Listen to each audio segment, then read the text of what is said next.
Europe's Strongest Man is just over a week away. We did a video about the athletes about a month ago, but unfortunately there's been a few changes, so we thought we'd bring you an up-to-date list and let you guys know the events as well. So Europe's Strongest Man is returning to the First Direct Arena in Leeds on the 2nd of April, which is next Saturday. We were really excited about the original lineup, but unfortunately 4 guys have had to pull out for various reasons, which we are going to go through, but 5 guys have been added in. 5 guys. So should we take a quick look at the 4 athletes that have been removed first?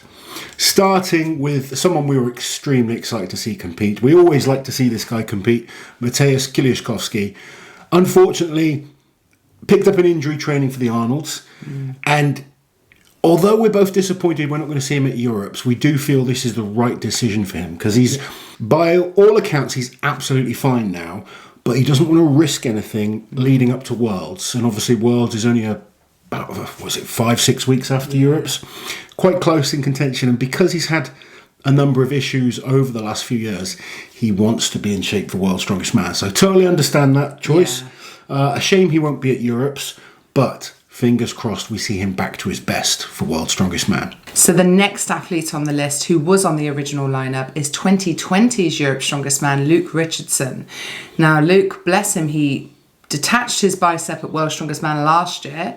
He had surgery very quickly. He took a really long time off to recover. I thought it was incredibly sensible for, someone so new to the sport and a young man as well. They usually rush back, don't they? But he took a long time off. But then in training just a few weeks ago, his bicep redetached. Graham Hicks set up a GoFundMe, and I think within the same day they were able to raise the funds to get his surgery done privately so he doesn't end up on some long waiting list. But unfortunately, obviously, it means he's had to pull out. I don't know if you watched, but he put out a video a short while later on Instagram, and I felt for him because I totally understood what he was talking about. He said he was feeling very negative, but it was very humbling for him to realise that people genuinely do care and do want to see him back. Now, you know exactly how that feels. It's a very lonely sport, strongman, and it's lonelier still when you're injured and not appearing at events and in amongst the action or being talked about as much. Yeah, absolutely. I really felt for Luke because, like you say, he took the time to rehab properly. He did everything right. Unfortunately, sometimes these things happen. The good thing with Luke is he's young and he will bounce back. And getting this surgery done so quickly, and we've kind of, he's made sure he's got the best surgeons done quickly. He will come back, and it's not like someone in their 40s getting an injury like that. But it's extremely frustrating. And when you're sort of waiting to get back to competing at the top level, you do start to feel like you're being left behind. But Luke is such a talented guy. I mean, to do what he's done already in a very short career, from powerlifting and then winning Europe's Strongest Man 2020, I want to see him back at his best. And, it was good to see that side of him. He's a good lad, he really is. And nobody wants to see people like that suffering. No. So it was just so nice to see how supportive the strongman community are of their own, because I've been in that position where you just feel like you're on your own, no one cares. It's a horrible position to be in. So real shame that we're not going to see Luke at this, but we will see him again, hopefully towards maybe the end of the year at Giants Live, or if not, we'll see him back in 2023, hopefully at Britain's Strongest Man, smashing that, Europe's Strongest Man, World's Strongest Man. If I can give Luke any bit of advice, I came back from some of the worst injuries to win my biggest titles, and there were moments there that I thought it was all over. I really did. But good people around you, keep going, buddy, and you will be back. So next, Graham Hicks was originally supposed to compete. He placed 3rd in this competition last year, which was a very good showing from him. Is it the groin issue? Yeah, another injury, I'm afraid. Hicksy, he wanted to compete in this. Unfortunately, every time he starts training heavy, the groin injury just gets triggered, and he needs to take some time off to really allow his body to fully recover. So he's decided he's going to focus more on a bit of bodybuilding for now, some light training. I mean, it would be a good chance for him maybe to try and chase a big bench press. Yeah. But for now, he's not going to focus on strongman. He wants to get himself fully fit. once that groin is sorted, then hopefully we will see him back in strongman action. And then finally, Yevgeny Markov was supposed to compete in Europe's Strongest Man for the first time. Now this one, unfortunately, it is a bit political, isn't it? He's from Russia. I know I don't know from personal experience, but I am told there are massive logistical issues for bringing someone into the UK from Russia right now. Obviously, we have the Ukrainian athletes competing as well.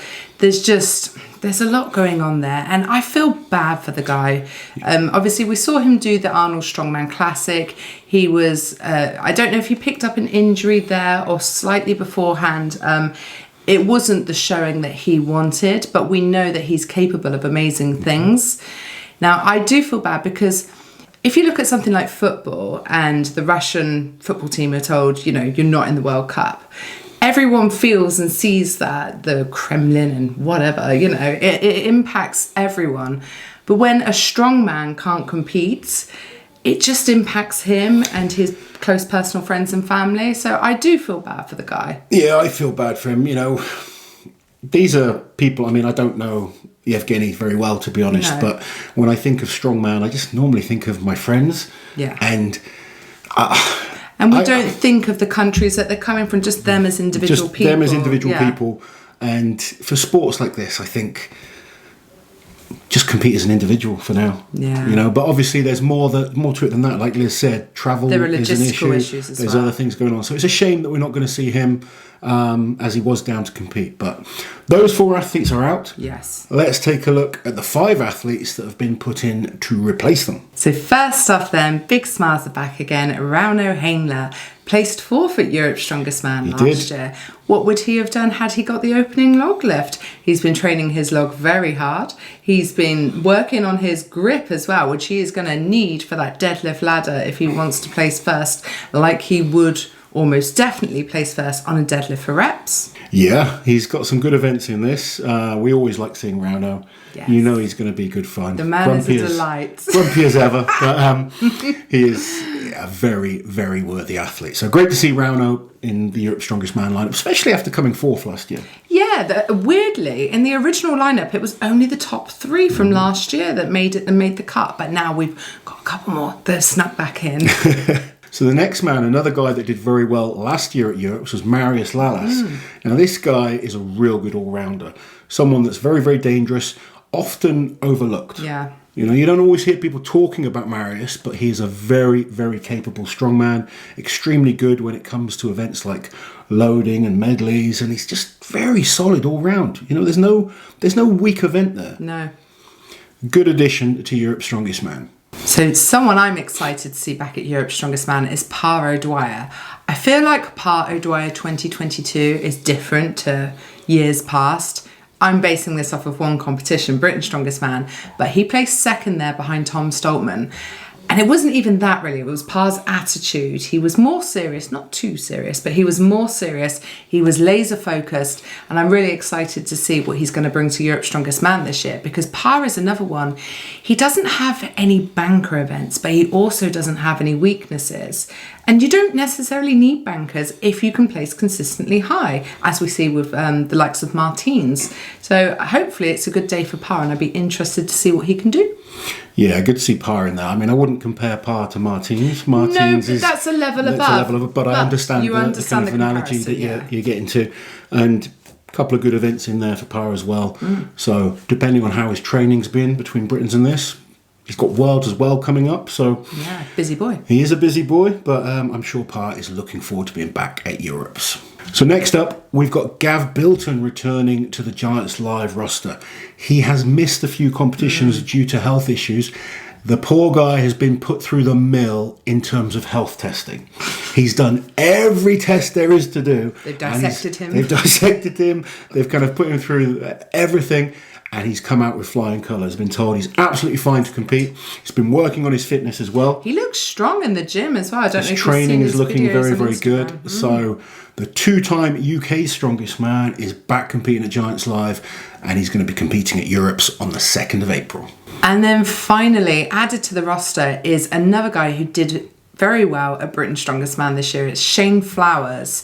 I'm excited for Shane. This is a great opportunity. He reminds me a lot of Luke Richardson. He's very young. He's come from powerlifting. He's still quite new to the sport. So I'm really excited. Like, we can see the potentials there, can't we? He's already from November, Britain's Strongest Man, to February. There was a huge improvement. And really, very much so. And that's the great thing about these young athletes. They do improve really quickly. So excited to see what Shane brings. Yeah, and we're going to go through the events.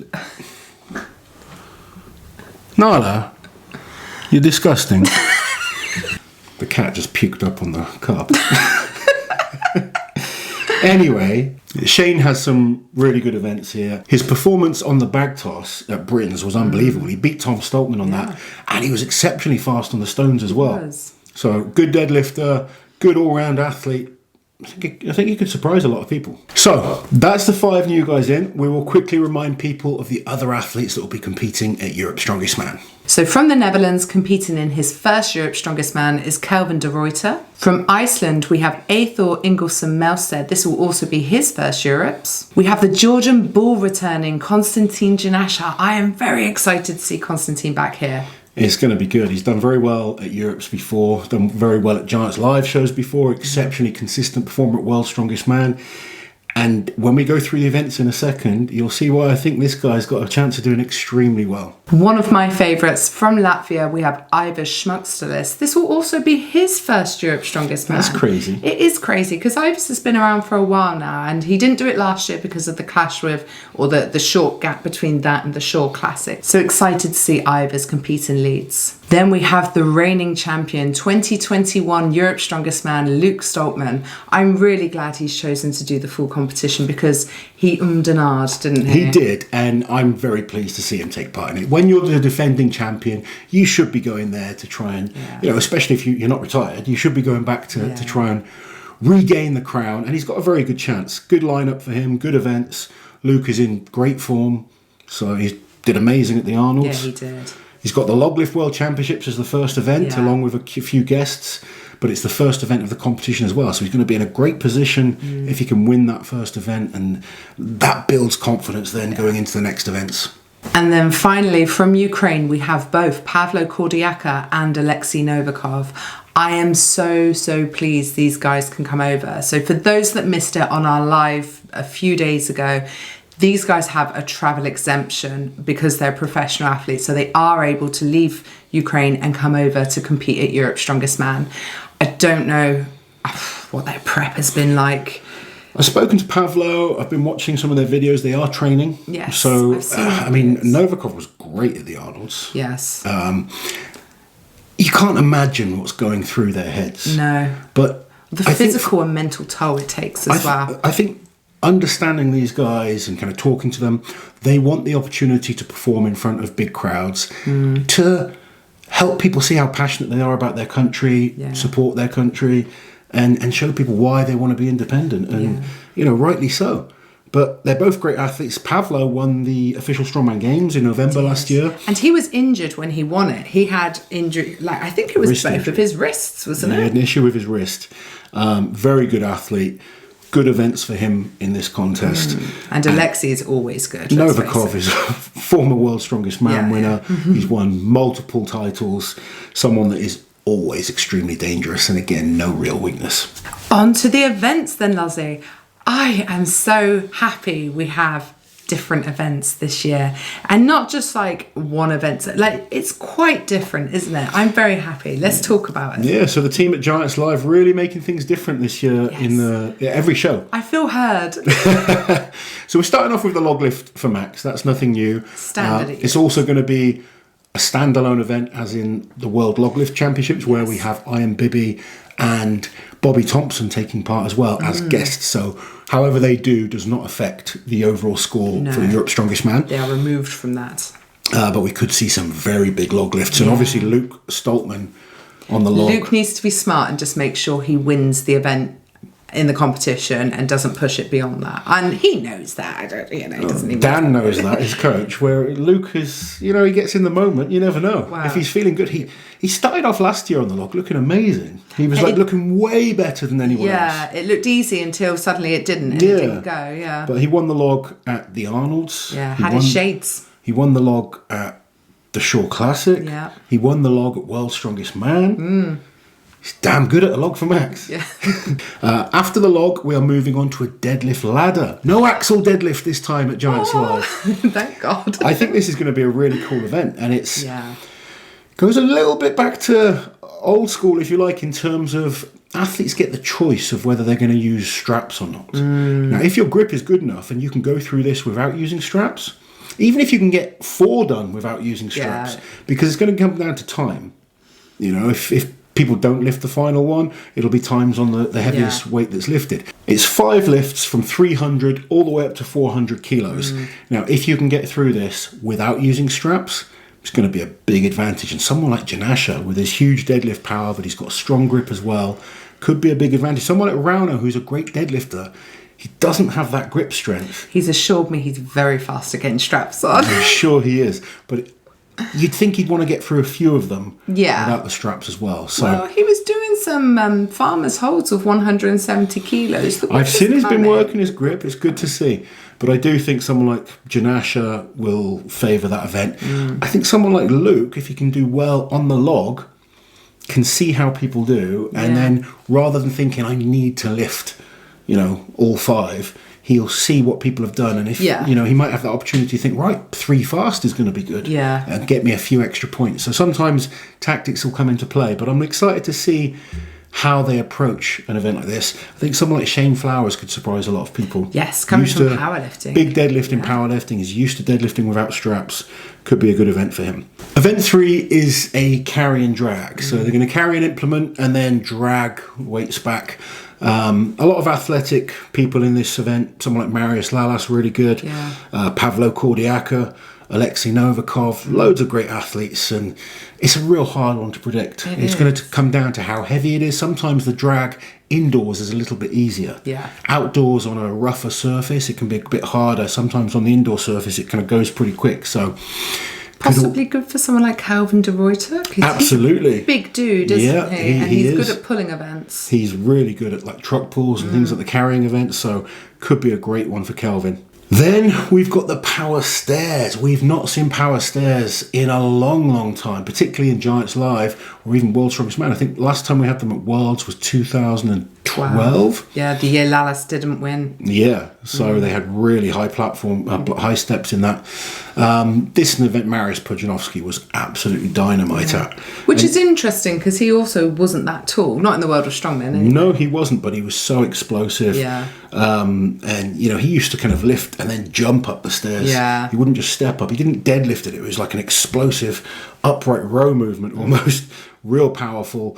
So going to be an interesting one because we've not seen too many of these guys on this type of event. No. I know Janashia is pretty good. He performed very well at the Siberian Power Show last year. Yeah, so maybe an athlete to look out for. But Pavlo Kordiyaka looks like he's built well to do this type of event. And Oleksii Novikov, we know how explosive he is. What about Gav? Gav has all the tools. Yeah. The only question with Gav on something like this is conditioning. It's not like people say having a big deadlift is good. It helps because you've got that strong back, but you're going to have to lift 15 times. And that sometimes you start to fatigue. I know Gav has grip issues as well from his rugby days. Would grip be a factor? Grip shouldn't be too much of a factor. It's not heavy enough. It's not like a farmer's walk, for instance, where the grip's going to go. Normally on this, it's not that heavy. No, and it's quick, isn't it? But I just think fitness will be a factor. Someone like Aivars, he's be very good. So again, hard one to kind of really call. And then we're finishing with the Atlas stones, and it is the heaviest set of stones this year at all the Giants Live shows. So it shouldn't be such a sprint. We saw at Britain's Strongest Man, it did start to separate people a little bit more. And you know, we've got some great stone lifters in there, but no Tom Stoltmans or Brian Shaws that sort of you got like a guarantee with. There's guys that can all beat each other. It'll come down to who's in what position. This is going to be so hard to predict. When you just try and think of a top 5. I'm not going to do a prediction right now. No. I'm going to save it for a little bit closer because there is always the possibility of some changes. But if you want an outside bet, put some money on Janashia. Tickets to the event are still available, or you can watch the live stream on Facebook or on officialstrongman.com. We will include links in the description below. Right, guys, hopefully we'll see lots of you at Europe's. If not, make sure you tune in to the live stream, and we'll catch you guys next time.